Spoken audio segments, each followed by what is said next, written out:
तो ये भक्तों की जो आज भागवत में नाम ले रहे हैं, ऐसी माला जपो, तरनतार हो जाए, कल्याण हो जाए। तो माला जपो और नहीं टाइम खराब मत करो, 2-4 पूरा काटे ही लोगे, एक माला फेरोगे तो।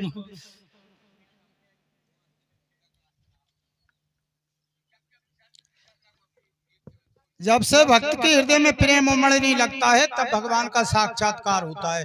प्रेम से करो, कुछ भी करो प्रेम से, प्रेम से भगवान का हृदय में से प्रकट हो जाता है और प्रेम से ही भगवान मिलते हैं। प्रेम से प्रकट होए में जाना। भगवान ना क्षीर सागर में है, ना भगवान मंदिर में है, ना काशी अयोध्या में है। भगवान तो केवल प्रेम में है। कहीं भी चले जाओ प्रेम से मिलते हैं भगवान। कन्हैया ने जमाई लेने के लिए विचार किया कि ये माता की ये वासना संसार की वस्तुओं में अभी भी लगी है, तो इस माया का कुछ पर्दा दूर कर दूं मैया से। तो विचार करने लगे। जब तक भक्त के हृदय में प्रेम नहीं होता तब तक भगवान भूखे होते नहीं है, और जब भक्त का हृदय पिघल जाता है भोग लगाने के लिए तो भगवान भूखे हो जाते हैं। कौन कहता है कि भगवान आते नहीं है?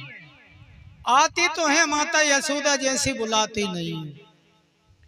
कौन कहता है कि भगवान रोते नहीं है? रोते तो हैं लेकिन जटायु के जैसे रुलाते नहीं है। जटायु को गोदी में रख के भगवान ने आंसुओं की धारा बहाई। जो मांसाहारी गिद्ध था उसका देखो भाग, तो भगवान ने ओली में रखकर आंसू बहाए। और कौन कहता है कि भगवान खाते नहीं है? बेर सबरी के जैसे खिलाते नहीं है। सबरी के प्रेम से बेर खाए, अगर सबरी जैसा भाव बनाओ तो भगवान खाते हैं, सब कुछ करते। तो कन्हैया ने सोची मैया का हेम है उसको दूर कर दूं, जमाई लेने की सोची। मुंह खोला तो यशोदा जी ने समस्त ब्रह्मांड का दर्शन कर लिया। भगवान के अंदर पूरा ब्रह्मांड समाया हुआ था, उसका दर्शन करा दिया। समग्र ब्रह्मांड को तू दुग्ध पान करा रही है मैया, मैं अकेला नहीं पीता तेरा दूध तो संसार पीता है। जो मेरे अंदर है वो सबको मिलता है। तो भगवान के अंदर पूरा विश्व समाया है, और माता यशोदा जब स्तनपान कराती हैं तो सबको मिलता है। भाग में संपत्ति का छल लिखा है, आपने इतना सारा ऐश्वर्य किसको दिया? यमराज को घमंड हो गया, सुदामा को तुमने इतना संपत्ति देकर अच्छा नहीं किया, तुमने मर्यादा खंडन कर दी। उसके भाग में तो 7 जन्म तक 6 लिखा है, तुमने ये अच्छा नहीं किया। तो भगवान ने कहा देखो, जो भगवान को भोजन कराता है उनसे प्रेम रखता है, उसको देने में कोई बुराई नहीं है। भाग्य की रेखा को भी पलट देते हैं। प्रभु ने यमराज से कहा मैं वेद युक्त कर्म मर्यादा तोड़ना तो नहीं चाहता, जो मुझे भोजन कराता है वो समस्त ब्रह्मांड को भी भोजन करा सकता है।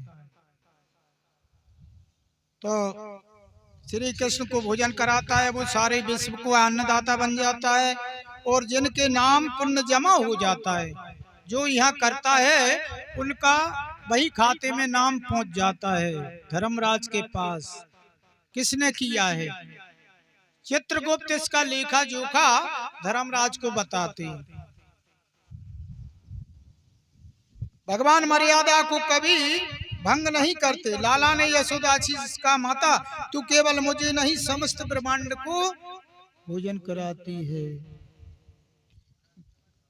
गर्गाचार्य नामकरण विधि संस्कार करके चले गए।